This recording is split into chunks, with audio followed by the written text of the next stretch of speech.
Hola, muy buenos días a todos. Muchas gracias por conectarse el día de hoy a la hora de la sostenibilidad avícola. El día de hoy tenemos a Carlos Peláez, el profesor Carlos Peláez. Por favor, Carlos, ¿me confirmas si nos estás escuchando, si nos estás viendo? Es que hemos tenido hoy unos problemas técnicos con su ingreso. Entonces, por favor, les pido un poco de paciencia para que nos podamos conectar a la presentación del doctor Carlos Peláez. Eh, Esperemos, por favor, unos segundos que él ingresó, pero otra vez se volvió a salir. Entonces, ya en unos minutos, cuando podamos cuadrar este tema técnico, iniciaremos con la hora de la sostenibilidad.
No me dejan. Bueno, ahora sí ya lo veo. Listo.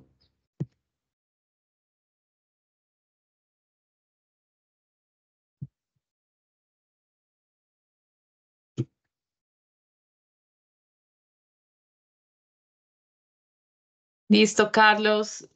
¿Nos escuchas? Sí, señora. Listo, nosotros también te escuchamos a ti, entonces por favor, si puedes proyectar tu presentación para confirmar que todos lo podamos ver.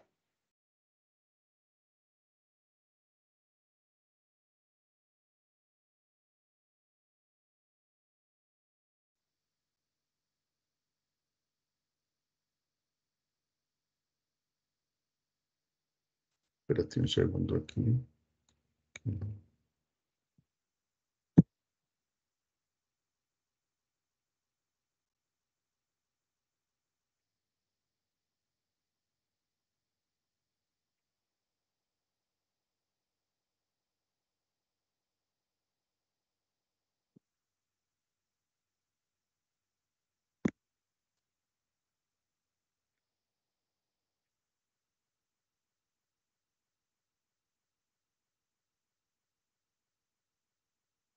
¿Ahí ven la pantalla?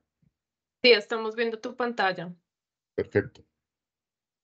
Bueno, te digo, pero se quedó la imagen en la reunión, en la charla.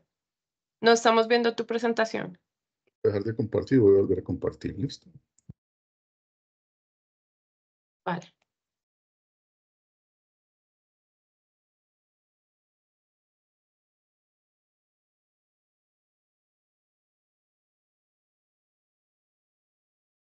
Ahí la ven. Sí, ya estamos viendo tu charla. Listo. Entonces, ahora sí le vamos a dar inicio a la hora de la sostenibilidad. El día de hoy tenemos este tema tan importante que es productos con valor agregado a partir de la cáscara de huevo. El día de hoy nos acompaña el doctor Carlos Peláez. Entonces voy a hacer una breve introducción sobre tu perfil profesional, doctor Carlos, y te doy la palabra. El doctor Carlos Peláez es biólogo genetista de la Universidad de Antioquia, magíster en química orgánica de la Universidad de Antioquia, doctor en química, área bioquímica del Instituto Químico de Sarria en Barcelona, España, postdoctorado en bioquímica de lípidos en la Universidad de Texas, San Antonio. Actualmente es profesor de Química Orgánica, Química de Productos Naturales y Bioquímica en el Instituto de Química de la Universidad de Antioquia. Investigador senior de Colciencias adscrito al Grupo Interdisciplinario de Estudios Moleculares GEM, con trabajos en investigación en áreas de la química orgánica, bioquímica, química ambiental y química de productos naturales, y con más de 80 publicaciones internacionales indexadas en los temas de investigación registrados. Algunos de ustedes ya también pues lo conocen porque en anteriores charlas hemos estado con él, y desde varios años FENAVI junto a la Universidad de Antioquia pues ha venido trabajando en diferentes investigaciones y temáticas enfocadas en el sector avícola y enfocadas en los modelos de economía circular. Entonces, doctor Carlos, te doy la palabra. Muchas gracias por acompañarnos el día de hoy. Muchas gracias por invitarme y muy buen día para todos. La idea es contar como las experiencias que hemos tenido en los últimos más de 20 años entre FENAVI, la Universidad de Antioquia, a través del Grupo Interdisciplinario de Estudios Moleculares y de la fundación del grupo, en este tema específico, en el de darle un valor agregado a partir de los subproductos de la cáscara de huevo. Lo primero es que cuando hablamos, para poner en contexto, los procesos productivos de la industria avícola se basan en que las reproductoras entregan a las incubadoras un producto y este producto se transforma y me da origen como a dos tipos de materiales que van a ser los pollos de engorde y las ponedoras de huevo comerciales. Y esto también involucra los procesos de plantas de sacrificio. En todos estos procesos productivos, pues nosotros generamos una serie de productos que han perdido una importancia en el proceso productivo, pero que lo que sabemos hoy es que ganan oportunidades para otros procesos productivos, que en algunos casos incluso pueden ser hasta más determinantes en términos de los valores agregados asociados. Si nosotros pensamos pues específicamente en el huevo, pues, y en las reproductoras, nosotros la biomasa residual que encontramos allí se refiere a la mortalidad, a las gallinas de descarte, a las gallinazas y a las aguas residuales. De todos estos materiales se han hecho trabajos donde se han identificado cuáles son las alternativas a simplemente un proceso de tratamiento. Cuando hablamos de las incubadoras, pues estamos hablando del huevo de rechazo, de la cáscara, de los embriones muertos, de los huevos no fértiles y de los pollos de rechazo. También en estos casos, entre FENAVI y la Universidad de Antioquia, hemos hecho trabajos a lo largo de estos últimos 20 y pico de años. Y también las aguas de lavado. Cuando hablamos de pollos de engorde, pues hablamos fundamentalmente de pollinaza, mortalidad, aguas de lavado. Y en las ponedoras de huevo comercial, nos hemos enfocado en el manejo de la mortalidad, en el manejo de la gallinaza, en las aguas de lavado, ¿cierto? Y también en las cáscaras de huevo. De todos estos materiales, entonces, vamos a hacer una breve evaluación de lo que fueron los antecedentes. En la pasada década de los años 90 del siglo pasado, del siglo XX, pues hicimos un trabajo para evaluar el uso de los residuos de incubación a través de procesos de compostaje, y esto se hizo en una empresa que se llama Bioorgánicos, que es una empresa que está activa todavía, que produce fertilizantes orgánicos. Es una empresa fundada, si mi memoria no me falla, por ahí en 1994, algo así por el estilo. Y entonces con ellos hicimos una serie de trabajos, y esa serie de trabajos, lo primero es para que nos demos una idea de cuál fue esa primera aproximación. Esta es el material antes de la molienda, lo que se obtenía en ese caso, de las incubadoras, y lo que obteníamos después de la molienda. Este material, entonces, lo que se hizo fue trasladarlo a la planta de procesamiento de compostaje, hacer un proceso de molienda, obtener este tipo de material que era el reto, ¿Y qué hacer con este tipo de material? Cuando lo caracterizamos, pues encontramos que tenían unos altos contenidos de nitrógeno, de fósforo, de potasio, tenía un alto contenido de carbono orgánico, pero tenía un alto contenido de azufre. Y eso hacía que el reto de la formación de compuestos derivados de azufre, que son muy difíciles de manejar desde el punto de vista ambiental, pues eran el gran reto. Sin embargo, ellos lograron consolidar unos protocolos y ya estandarizaron para su momento una estrategia donde llegaba el material en camiones desde la incubadora, procesaban ese material, lo recibían en una cama de un precompost y luego transformaban ese material en unas pilas específicas de compostaje que nosotros fuimos analizando qué características tenía ese compost a partir de residuos de incubación. Encontramos que tenía un material bastante bueno e importante.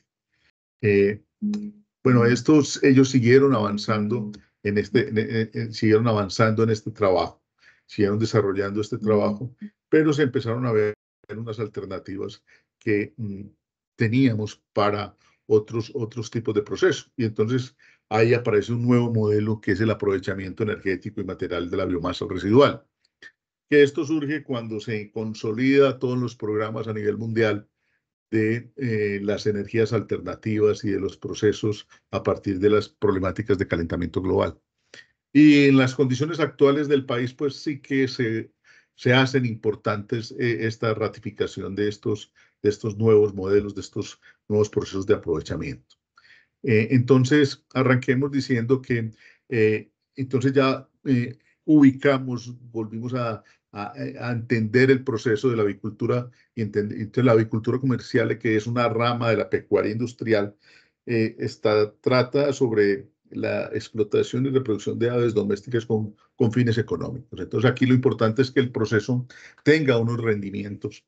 Y esa avicultura, pues me produce dos cosas: una actividad productiva, y esa actividad productiva pues se enfoca en lo que es el huevo, la incubación y el pollo, con unas características que ustedes las saben mejor que yo, y lo que nos interesa a nosotros, una biomasa residual. Esta biomasa residual las podemos separar en dos grandes en dos grandes tipos de materiales, lo que llamamos los bioresiduos, es decir, aquellos residuos que son derivados de procesos biológicos que a su vez pueden ser orgánicos o inorgánicos. De hecho, en este caso, trabajamos un porcentaje importante de inorgánicos, y por el otro lado, los residuos industriales que pues necesariamente tienen un proceso diferente. En este caso, en el de los bioresiduos, y para el caso que nos ocupa, nos interesa profundamente la cáscara de huevo.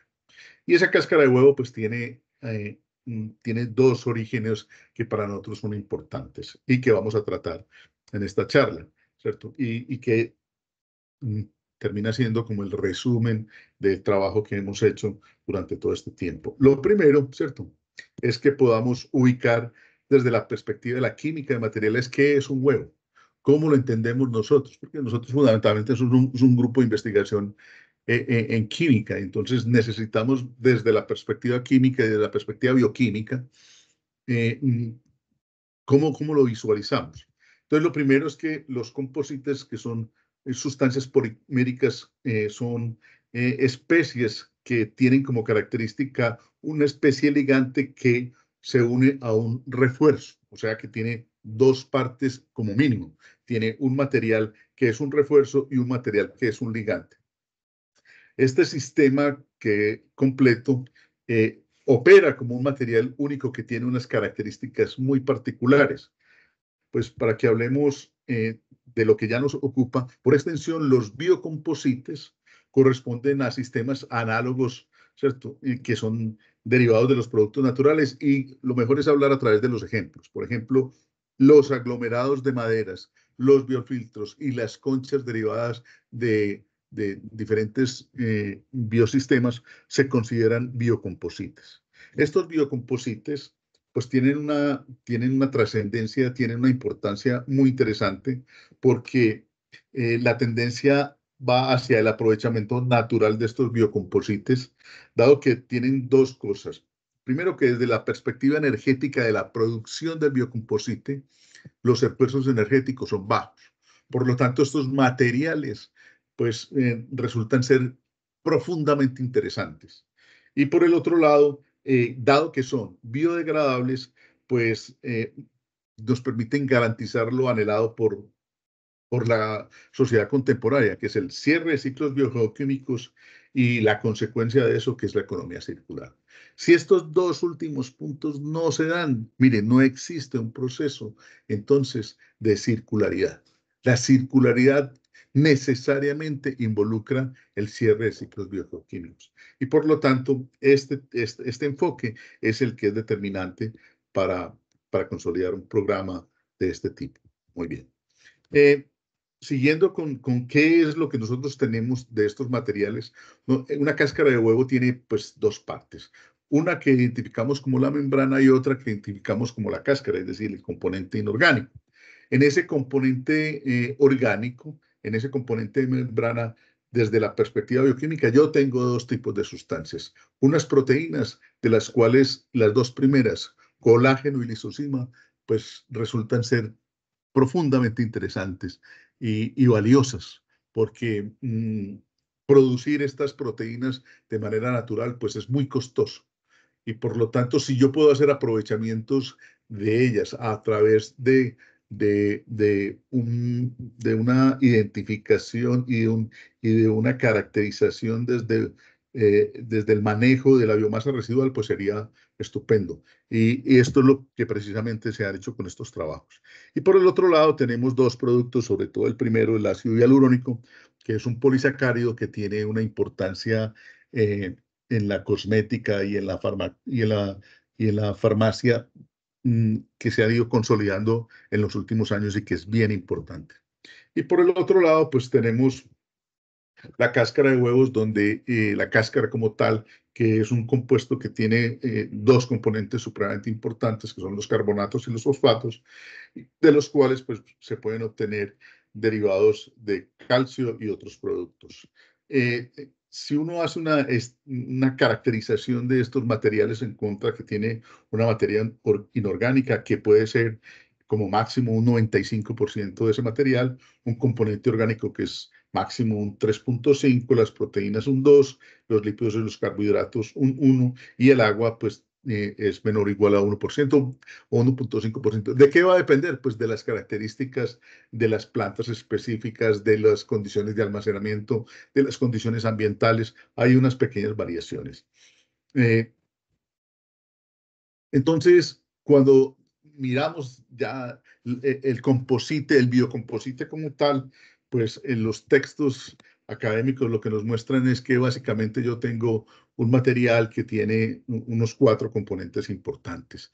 La cutícula, que vale la pena empezar a considerar, que es la que corresponde a la primera capa, tiene un componente de pigmentos muy interesantes y luego vienen ya unos componentes inorgánicos donde tiene primero una red cristalina muy bien identificada, luego viene una capa cristalina que tiene componentes básicamente inorgánicos a partir de calcio, que son ya entrelazados, y luego viene lo que llamamos la capa maminal, que es la responsable de construir todo este andamiaje inorgánico. Y luego, pues ya viene el componente orgánico, que es la membrana. Nosotros nos concentramos entonces en estos dos últimos elementos, que son la capa que involucra el contenido importante de carbonatos y fosfatos, y por el otro lado, pues la parte de la membrana. Si nosotros nos centramos en los componentes inorgánicos, o sea, sacamos de la cáscara el componente orgánico, que ahora veremos cuál es más o menos el porcentaje, y lo establecemos con los porcentajes, encontramos que una cantidad altísima del componente de estos materiales corresponde a carbonato de calcio. Y entonces ese es un insumo que nosotros pues no podemos dejar de estudiar y de mirar cómo lo podemos aprovechar. Esta es la estructura química del carbonato de calcio, el otro componente es el carbonato de magnesio y el otro componente importante es el derivado de fósforo, que básicamente es un fosfato de calcio. Con estas premisas de composición definidas por la literatura fue que arrancamos pues, los trabajos de investigación y finalmente el componente orgánico. Aquí tenemos pues una muestra de lo que es la estructura química de este polisacárido, básicamente del ácido hialurónico, ¿cierto?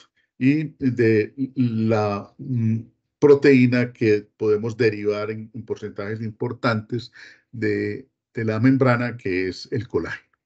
Bueno, entonces, y con estos materiales, sobre todo, por ejemplo, con las proteínas, se puede tomar decisiones de si yo voy a trabajar colágenos o voy a trabajar aminoácidos. Si monto el programa de trabajar con aminoácidos, pues lo que necesito es un programa de hidrólisis efectiva que me permita tener la mayor cantidad de aminoácidos, pero sin generar un deterioro de la calidad de los mismos. Muy bien. Entonces, entre los trabajos que hemos realizado, aquí tenemos una muestra de lo que es este material. Esta es la cáscara como nos llega al laboratorio. Aquí hay una mezcla de las dos. Esta es la fracción inorgánica y esta es la fracción orgánica que se separa mediante un proceso físico de flotación y que ya está bastante estudiado y que ha sido el desarrollo que hemos hecho en los últimos años entre FENAVI y la universidad y la fundación. Entonces, ya con estos dos materiales empezamos a desarrollar los protocolos. Muy bien. Entonces, lo que también identificamos es que básicamente yo tengo dos tipos de materias primas. La primera corresponde a la cáscara residual de ovoproductos. Entonces, este material tiene unas particularidades que son significativamente diferentes de los que se obtienen a partir de los residuos de incubación. Entonces, lo que se hizo fue estudiarlos aparte para mirar qué características de procesos podríamos transformar del laboratorio para luego llevarlo a una aplicación industrial. Y este es más o menos el protocolo general que tenemos. Entonces, yo tengo una cáscara residual y de esa cáscara residual yo tengo dos cosas. Tengo un percolado, ¿cierto? Que está compuesto básicamente por huevos que no eclosionaron, huevos que se quebraron y que tienen un componente del componente central del huevo importante. Y entonces este material tiene un valor nutritivo muy interesante. Nosotros lo hemos tratado de direccionar hacia la industria de alimentos concentrados de especies diferentes a las aves y la cáscara húmeda, donde yo procedo a un proceso de limpieza, hago un extracto de lavado, hago una concentración, obtengo un agua de reuso que yo puedo seguir utilizando para lavar la cáscara y este extracto concentrado pues lo puedo emplear para varias cosas, por ejemplo, para montar programas de recuperación energética. Una vez tengo la cáscara limpia, pues entonces yo hago una separación y obtengo la fracción orgánica y la fracción inorgánica. De la fracción orgánica, pues entonces ya, por ejemplo, hago una hidrólisis enzimática, obtengo péptidos y aminoácidos, obtengo una solución de ácido hialurónico y luego precipito ese ácido hialurónico y obtengo un ácido hialurónico sólido que yo ya puedo pues, hacer un proceso de comercialización. Y con respecto a la fracción inorgánica, pues dependiendo de los requerimientos, yo puedo obtener hidroxiapatita, puedo obtener óxido de calcio, hidróxido de calcio, puedo obtener nitrato de calcio, pero también puedo obtener acetato de calcio y citrato de calcio. Los más interesantes de estos procesos los vamos a tratar de resumir en los siguientes esquemas. Aquí, por ejemplo, hicimos un trabajo para tratar de evaluar y en este punto debemos decir que la colaboración de la empresa Cacaraca fue fundamental para poder desarrollar todo este programa. Entonces hicimos unos lotes a partir de cáscara fresca que ellos nos llevaban hasta la universidad y hacíamos unos baches importantes. Lo que obtuvimos fue nitrato de calcio, obtuvimos también hidroxiapatita, ácido hialurónico, proteína, y hicimos diferentes lotes, obteniendo cuántos lotes podemos hacer, cuál es la cantidad de esos materiales que podemos procesar, cuáles son los procesos unitarios que se requieren para hacer la producción de cada uno de los baches, cuáles son los rendimientos, cuáles son los costos por bache y finalmente cuál es la producción por mes, ¿cierto? Entonces, y obteniendo unos rendimientos de nitrato de calcio, de citrato de calcio, de hidroxiapatita, de ácido hialurónico y de proteínas. De estos, a mí me gustaría destacar pues estos dos primeros que para nosotros son bien interesantes. ¿Por qué? Porque el nitrato de calcio resulta ser un material supremamente interesante para la industria agrícola del país.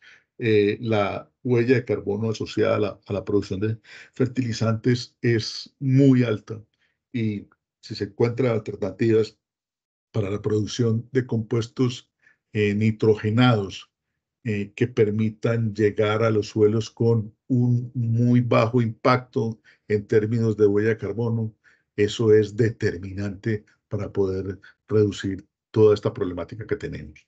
Y para el caso del citrato de calcio, pues la implicación que tiene en términos de la calidad del producto que ahora mencionaremos es muy importante.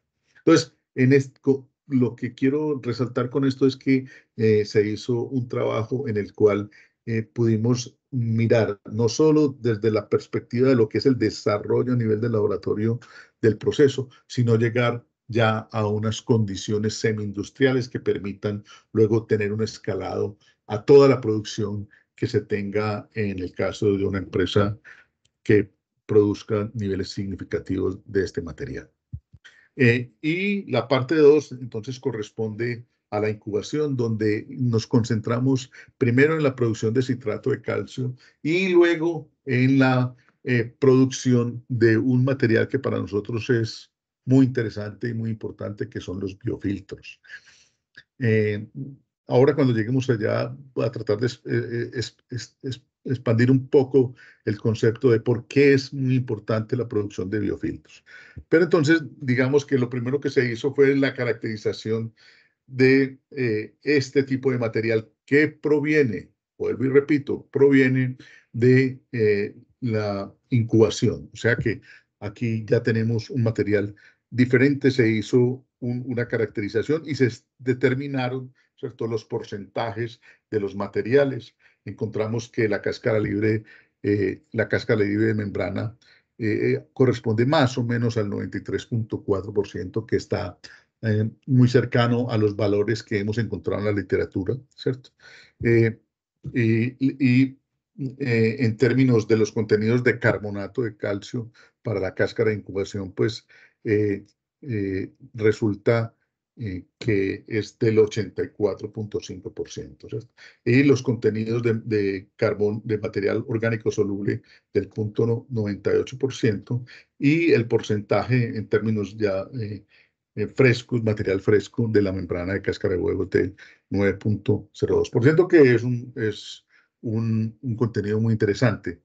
¿Qué encontramos? Otra cosa que es muy importante. Encontramos una gran disparidad en los materiales que podemos encontrar disponibles. Hay unos materiales que están muy limpios y hay otros materiales que no están tan limpios. Pero hay alternativas para los dos casos, para los dos tipos de procesos. ¿Cierto?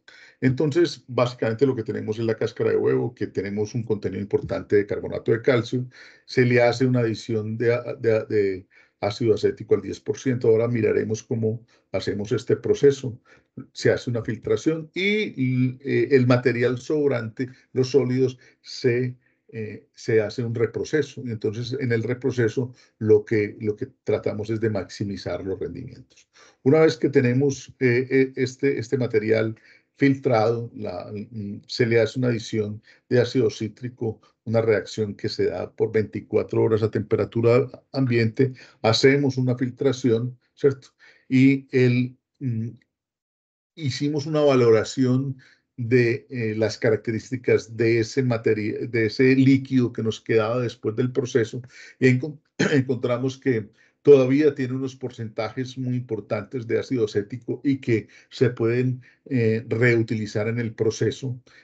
Y eso pues tiene dos grandes ventajas. La primera es que reduce costos, obviamente, y la segunda es que nos va a generar pocos problemas con los residuos que podamos obtener en los sistemas. Siempre ahora la biomasa residual termina siendo, o los materiales residuales de cualquier proceso, terminan siendo en algunos casos más determinantes que el potencial mismo del material que yo quiero procesar, porque en algunos casos, en algunos casos no, en todos los casos, el manejo inadecuado de los residuos termina sacrificando los procesos productivos. Bueno, entonces una vez que tenemos ese material sólido, se hace un secado y tenemos el producto citrato de calcio. Este material yo creo que es uno de los más interesantes para mirar el potencial de lo que es el uso de la biomasa residual de la cáscara de la avicultura, porque permite entonces tener un insumo interesante, costoso. E incluso podemos luego sofisticar más el proceso y hacer otros derivados de calcio que tengan otras matrices que permitan entonces mayores aprovechamientos, mayores asimilaciones por parte de las aves. ¿Y eso de qué dependerá? Pues del trabajo conjunto que hagamos con veterinarios y zootecnistas. Bueno, entonces, este es entonces el primer producto que tenemos y que ya hemos caracterizado a través de una serie de lotes, de una serie de parametrizaciones en el proceso. Aquí les hacemos un resumen de lo que llamamos nosotros tarroquímica, cómo es de simple el proceso en términos unitarios. Entonces, esta es la solución de ácido acético. A esta solución de ácido acético se le añade la cáscara, que ya ha sido una molienda previa. Este material lo que nos ha mostrado en la práctica es que genera un nivel significativo de espuma asociado a que a los reductos que quedan de proteínas, entonces empieza un proceso de desnaturalización de ese material y por lo tanto es necesario adicionarle un pequeño porcentaje de antiespumantes y se deja entonces el proceso de reacción del material. Luego viene el proceso de filtración. Obtenemos la cáscara sin reaccionar, que entonces, como decíamos, vuelve al proceso y se va reutilizando ese material. Luego aquí tenemos el calcio orgánico soluble. Este calcio orgánico soluble, entonces ya vienen los procesos de decantación y precipitación del citrato de calcio, ¿cierto? Y, y posteriormente aquí ya tenemos lo que son pues como los rendimientos. Esto es el material real que evaluamos en el proceso. Cuánto obtuvimos, cuáles fueron los rendimientos, cuál es la cantidad de citrato de calcio que obtuvimos al final y esto es el rendimiento. Mire, por una tonelada de cáscara de incubación, pues tenemos 1.3 toneladas de citrato de calcio. ¿Por qué? Pues porque el citrato de calcio tiene un componente orgánico que hace que los rendimientos estén por encima de la materia prima que empleamos, porque es una reacción en términos prácticos de fusión de dos componentes, un componente orgánico y un componente inorgánico. Muy bien. Estas son las características del citrato de calcio que se obtuvieron en este proceso. Tiene una cantidad de evaluaciones donde nos preocupan fundamentalmente la presencia de metales pesados. ¿Por qué? Porque la otra fuente que se obtiene, la otra fuente de la cual tenemos citrato de calcio, es a partir de material obtenido de mina. Y entonces lo que queríamos comparar eran los niveles, ¿cierto? Los niveles de metales pesados. ¿Y qué encontramos? Que estos materiales que se obtienen a partir de orígenes biogénicos, pues tienen menores contenidos de manera significativa de metales pesados, y eso para las empresas que son las productoras de estos insumos, pues es una bendición, por decirlo de alguna manera. ¿Por qué? Porque entonces permite tener una trazabilidad en términos de la problemática más complicada que tenemos ahora eh, en la sociedad contemporánea, que son los procesos de biomagnificación de los metales, donde el plomo juega un papel determinante. Los niveles de plomo se han incrementado en los últimos 100 años en más de 500 o 600%, lo que significa entonces que tenemos ahora valores de metales pesados y sobre todo plomo a unos niveles muy importantes, y por lo tanto hay que buscar estrategias para reducir esos niveles. Eh, y por eso, pues tenemos este otro enfoque, que es los absorbentes de metales pesados. Para que ustedes se hagan una idea, los rellenos sanitarios, que son muy reactivos porque tienen una mezcla de material orgánico y material inorgánico, el problema principal son los lixiviados. El costo de tratar los lixiviados representa un gasto muy oneroso en la operación de los residuos sólidos. Una de las alternativas importantes es buscar materiales que sean significativamente económicos y que permitan entonces hacer unos procesos de captura de metales pesados para que no tengamos una contaminación a través de los ciclos biogeoquímicos normales de estos metales pesados. Y entonces este es un trabajo que hicimos para mirar eso, cuando queríamos tener entonces un proceso no tan complejo como la obtención, por ejemplo, de derivados de calcio con alto valor agregado. Y este es simplemente el proceso. Mire, utilizamos una, eh, una licuadora normal, comercial, casera, ¿cierto? Y luego se hace una molienda adecuada, se hace un secado, se puede moler en un buen molino, se hace un tamizado, ¿cierto? Y hicimos una evaluación de captura de iones de cadmio y de plomo, ¿cierto? Y miren los resultados, eh, qué tan interesantes, ¿cierto? Nosotros en la solución madre teníamos una concentración de cadmio de 14,9 y 288 de plomo. Mire los niveles de retención que tenemos para el cadmio y los niveles de retención que tenemos para el plomo. Estos son niveles muy, muy interesantes, que permiten entonces suponer que yo puedo tener prefiltros en sistemas convencionales de, eh, de captura de metales pesados que se hacen por nanofiltración y ultrafiltración usualmente, y que son bastante costosos. Entonces, por ejemplo, simplemente poder usar estos materiales que tendrían un costo significativamente bajo comparado con los costos de las membranas, pues es una oportunidad muy interesante. Entonces, las conclusiones es que si nosotros miramos las cáscaras de huevo de las plantas de incubación, pues nosotros encontramos que tenemos una fuente muy interesante de carbonato de calcio como materia prima para la obtención de citrato de calcio con rendimientos superiores al 95% y unas condiciones de alta pureza que cumple todos los estándares técnicos nacionales e internacionales.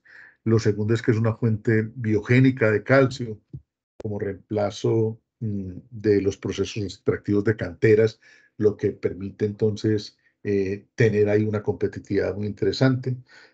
Los residuos que se generan en la síntesis del citrato de calcio, pues corresponde a la membrana y a la cáscara de huevo sin reaccionar, que pues y además del ácido cítrico, que también se pueden, ya tenemos alternativas tecnológicas para, para reutilizar y por lo tanto el impacto ambiental pues, de estos procesos son muy bajos. En el caso de la absorción de metales pesados, pues encontramos que el material es muy efectivo para eliminar cadmio y plomo, dos de los metales pesados más problemáticos en términos del país. Nosotros ahora empezamos a tener unas concentraciones altas de plomo en los suelos. Ya hay una preocupación a nivel internacional para eso. Y en el caso del cadmio, pues la problemática central es en el cacao, por ejemplo, que es una planta hiperacumuladora de cadmio y que desafortunadamente los suelos colombianos, una buena proporción de los suelos colombianos, pues naturalmente tienen concentraciones altas de cadmio y por lo tanto, cuando vamos a evaluar la concentración de cadmio en nuestros cacaos, a veces no dan los estándares para poder hacer exportaciones. Por lo tanto, es muy importante tener alternativas para que los niveles de cadmio que se acumulan a nivel del fruto o de la semilla del cacao pues sean bajos. Y nosotros creemos que hay unas posibilidades muy interesantes para aprovechar este tipo de materiales.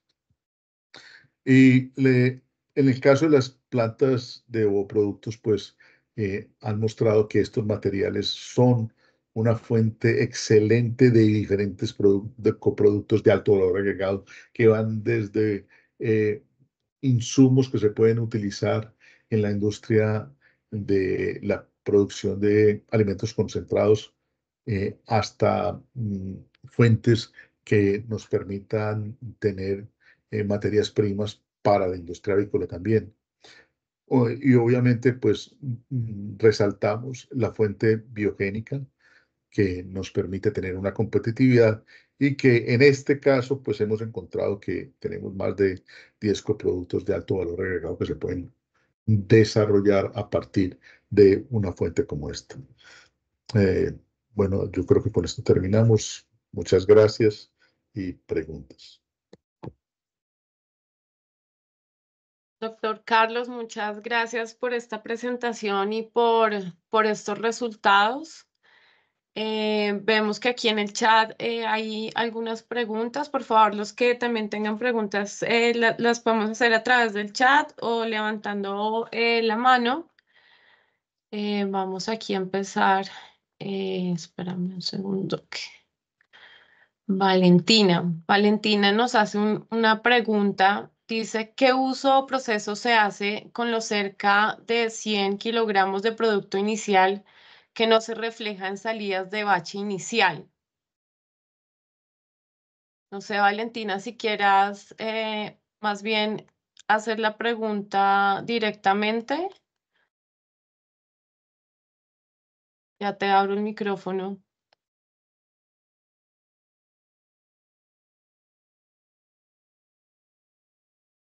Listo, Valentina, ya tienes tu micrófono abierto. Vale, gracias, Estefanía. Buenos días para todos. Sí, es que en una de las diapositivas se mencionaba el ejercicio de cuando entra un bache inicial de 500 kilos, salen pues los diferentes subproductos ya con valor, pero pues haciendo la revisión más o menos comparando lo que sale de carbonatos, de ácido hialurónico y proteínas, estarían faltando cerca de 100 desde el batch inicial. Entonces mi pregunta es, ¿cuál es el proceso que sigue con ese subproducto que tal vez hoy no se refleja en esa diapositiva? Bueno, lo que pasa es que cualquier proceso industrial pues tiene unos rendimientos según la termodinámica en los cuales yo siempre voy a generar un material residual. En estos casos, en la mayoría de los procesos, nosotros tenemos unas aguas o unos materiales que pueden ser líquidos o sólidos que pueden ser empleados en otra parte del proceso, por ejemplo, en la obtención de energía. Y de hecho hicimos un ejercicio con un material en unas incubadoras que nos permitió hacer unas evaluaciones preliminares y lo que encontramos es que estos materiales, que buena parte provienen de la solubilización de productos orgánicos e inorgánicos que están adheridos a las cáscaras, luego tienen un componente interesante para la obtención, por ejemplo, de energía. Entonces, ese es otra línea de trabajo que hay que ir consolidando. Pero le pregunto, ¿y esa obtención de energía sería a través de qué método? Se puede hacer de dos formas. La más común de todas es a través de biogás y la más útil, ¿cierto? Pero también puede ser de otros procesos, por ejemplo, de combustión, ¿cierto? Por eso uno dice que en términos generales es obtención de energía, que puede ser por procesos de combustión o por procesos de bioxidación, que pueden ser a su vez aerobios y anaerobios. ¿Cuál escojo yo? Pues depende mucho de las condiciones en donde esté la planta, cuáles son los recursos que se tienen, cuáles son los volúmenes. Pero en términos generales, yo diría que los más simples y los más comunes es el biogás y la combustión. Gracias. Con mucho gusto.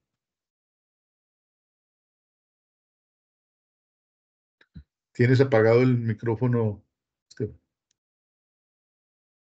Ya, muchas gracias, doctor Peláez y Valentina, por esta pregunta. Bueno, aquí tenemos otra pregunta que nos hace Carlos Real. ¿Cómo se hace la disposición final de los filtros usados para atrapar metales pesados? Bueno, esos tienen que ir a un sistema adicional porque ya se constituyen en un residuo peligroso. Entonces, hay que mirar cuál es el camino para estos materiales. Y eso usualmente se hace pues, en los rellenos sanitarios. En los rellenos sanitarios se cuenta pues, con celdas específicas para eso, porque la aplicación más grande que yo veo que tiene para esto es para el caso de los lixiviados en los rellenos sanitarios, que les cuento que es un problema, pero monumental que tenemos en Colombia. ¿Por qué? Porque Colombia es un país con un régimen de lluvias, si usted lo compara con la mayoría de los países del mundo, exagerado. Entonces, los niveles de producción de lixiviados son muy altos, ¿cierto? Entonces, en este caso sería como la alternativa, pero la pregunta es muy importante en el sentido de que efectivamente ese material lo que hace es concentrar los metales y por lo tanto que es una disposición adecuada para ellos. Ok, aquí Carlos tiene otra pregunta. Si quieres, Carlos, también te voy a abrir el micrófono para que podamos participar y hacerle todas las preguntas al profesor. Un segundo, ya te abro el micrófono. Listo, Carlos, ya tienes abierto tu micrófono.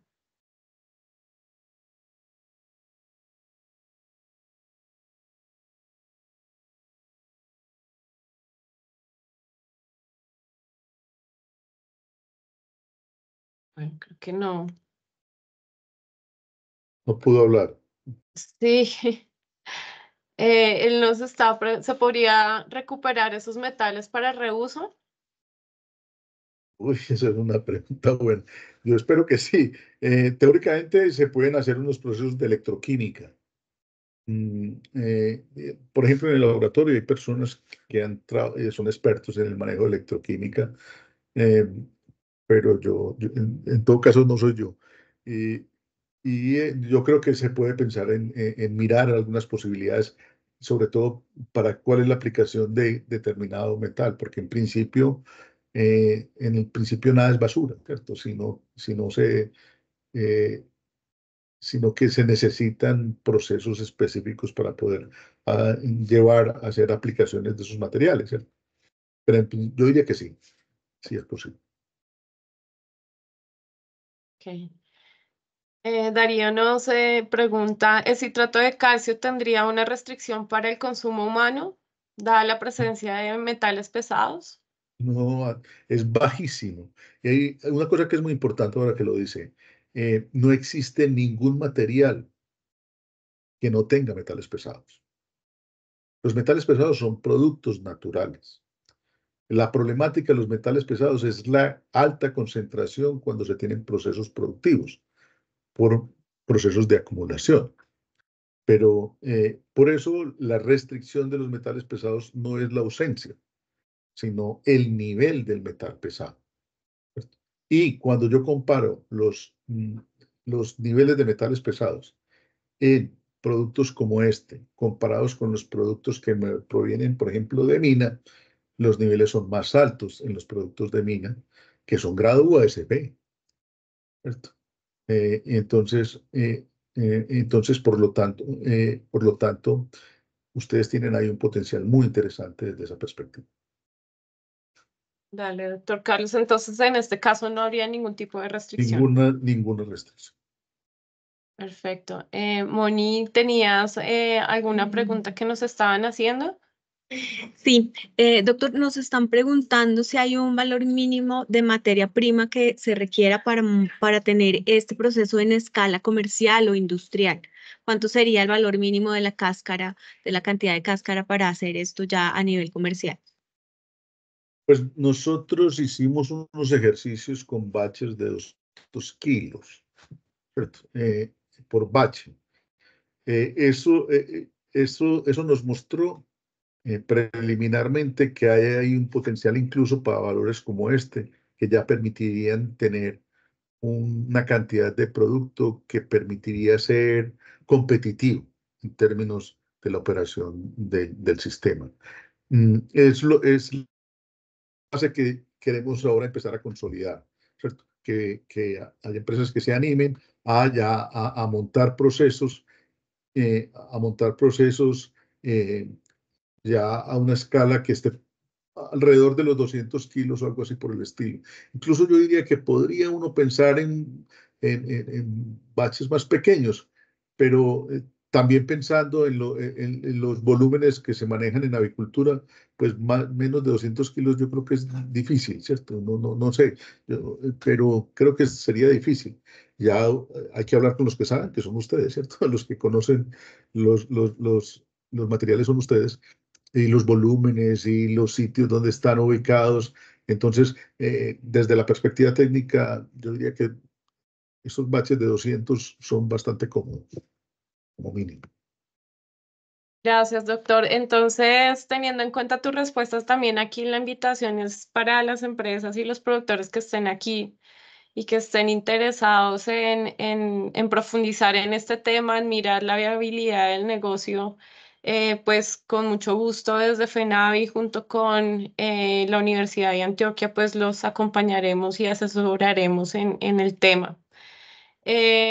Sandra Torres nos pregunta cómo podríamos generar alianzas para desarrollos de productos como empresas avícolas en este campo de innovación. Sí, de hecho el grupo de investigación a través de la fundación del grupo de investigación tiene una fundación. Ya hemos empezado a avanzar en estos programas. La profesora Nora Restrepo es la persona que está liderando todo este programa, ¿cierto? Y entonces, a través de FENAVI, las empresas se pueden contactar con ella para mirar las posibilidades que se tienen de estrategias. Claro Sí, que sí. Doctor, perdón, yo dale. agregaría ahí al comentario del profe Peláez que nosotros hemos adelantado desde el programa un acercamiento y unas mesas de trabajo con las plantas de ovoproductos, que ya tenemos un trabajo medianamente adelantado para empezar a hacer como alianzas para hacer estudios de prefactibilidad y factibilidad. Y estamos invitando también a las plantas de incubación. Tuvimos el año pasado una primera reunión, pero pues retomaremos el tema con las plantas de incubación para también buscar esas sinergias y alianzas que nos permitan avanzar en la consolidación de este tema. Sí, de acuerdo. Para las empresas que estén interesadas, de todas formas, pues les vamos a dejar nuestros correos para que manifiesten su interés y miramos cómo podemos lograr esas alianzas y esas sinergias entre las diferentes empresas. Doctor Carlos, también nos están preguntando sobre el tema de los costos y la viabilidad económica. ¿Qué tan costoso puede salir realizar estos procesos de extracción? Eh, De hecho, ya se han hecho has hecho unos trabajos con respecto a eso y cuáles más o menos serían los costos básicos. Lo que yo les puedo decir es que cuando hacemos unas evaluaciones preliminares encontramos que son viables económicamente, o sea, dan cierre financiero en términos generales cuando tenemos baches que están del orden de estos 200 kilos, ¿cierto? Considerando lo que son los mercados, las ventas, lo que valen los productos en el mercado, ¿cierto? Lo que sería el autoconsumo, que es otro factor supremamente importante a nivel de las organizaciones de las empresas.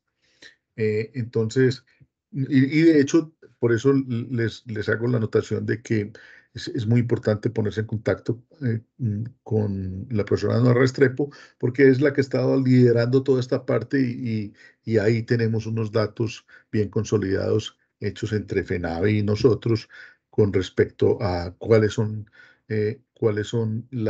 los requerimientos para tener unas condiciones mínimas. Obviamente eso está en el papel, ¿cierto? Y como dicen los economistas, el Excel puede con todo, ¿cierto? Pero ya hemos hecho unos baches prácticos que nos permiten decir, sí, hay posibilidades de mirar estos mercados. La pregunta es, si yo tengo un mercado constante, si yo tengo una producción constante, ¿qué tan constante es ese mercado? ¿Qué tanto puede salir a ese mercado? ¿Cierto? ¿Cuál puede ser la relación con, sobre todo, por ejemplo, a mí me interesa mucho poner de manifiesto que la industria farmacéutica aquí jugará un papel muy determinante porque el citrato de calcio es un componente fundamental para la producción de medicamentos, por ejemplo, para la tercera edad y para personas que tienen problemas en la fijación de calcio. Entonces ahí hay unas oportunidades muy interesantes que, dado su origen biogénico, eso sí que es importante. Sí, hay una gran potencialidad y muchas alternativas que debemos explorar como sector. Eh, Doctor Carlos, nos preguntan, ¿la producción de estos coproductos mediante qué normativas son regulados y qué entidad da la autorización para su producción? Esto está muy bien. Dependiendo de cuál vaya a ser finalmente eh, el usuario. Por ejemplo, si el usuario va a ser la industria agrícola, entonces es el ICA. Y entonces en el ICA simplemente se saca un registro. Si yo voy a producir, por ejemplo, nitrato de calcio como fertilizante, incluso yo puedo decir que, y dependiendo del origen de la parte del nitrógeno, que incluso a través de unos trabajos que también se han hecho en la universidad, pues se puede tener nitrato de calcio orgánico. Si uno puede producir nitrato de calcio orgánico, ay María, entonces ahí se le abre un mundo impresionante. ¿Cierto? Se le abre un mundo impresionante en términos de la competitividad de estos materiales.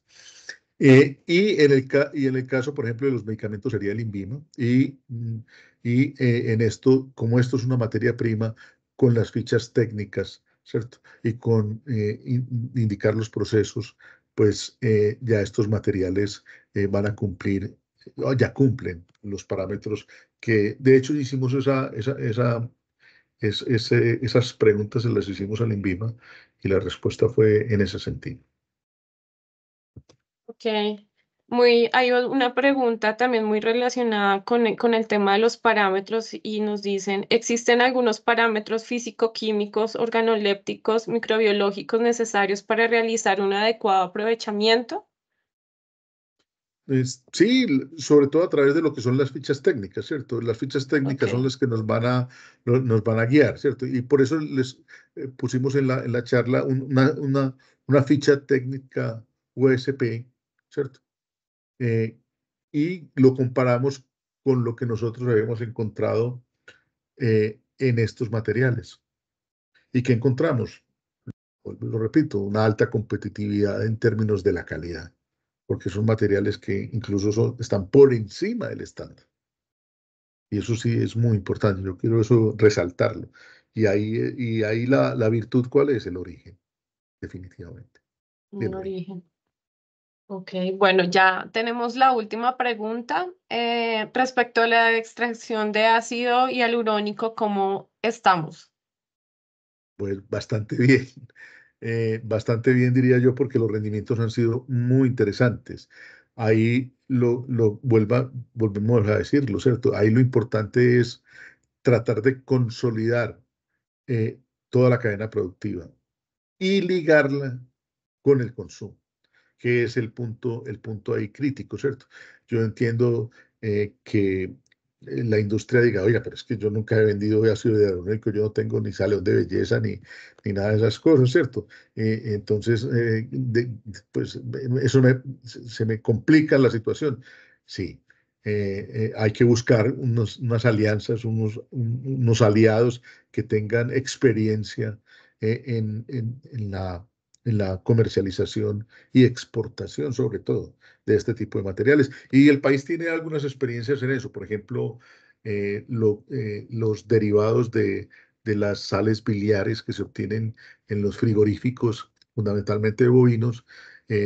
Colombia es un gran exportador de, de, de, de este tipo de materiales, donde el objeto fundamental es la producción de ácido cólico y desoxicólico para la producción de medicamentos, ¿cierto? Entonces, hay empresas que saben hacer esto. Pues ahí es donde hay que buscar los aliados. Sí, lo que vemos aquí con estos resultados es que hay mucho potencial, hay muchas oportunidades y nos toca es seguir trabajando en buscar alianzas para poder generar estos modelos de economía circular. Doctor Carlos, muchas gracias por acompañarnos el día de hoy. Gracias por estos resultados. Gracias también a los asistentes por acompañarnos y ya saben, cualquier duda, cualquier inquietud, a través del correo de Mónica, el mío, el de Carlos Duque, podemos establecer ese puente también con la Universidad de Antioquia para aclarar sus dudas. También recordarles sobre este tema, vamos a sacar una cartilla y un video, entonces los estaremos también divulgando este material para que ustedes lo tengan ahí presente. Muchas gracias a todos por acompañarnos y pues nos vemos en la siguiente hora de la sostenibilidad. Buen día para todos. Muchas gracias y que estén muy bien.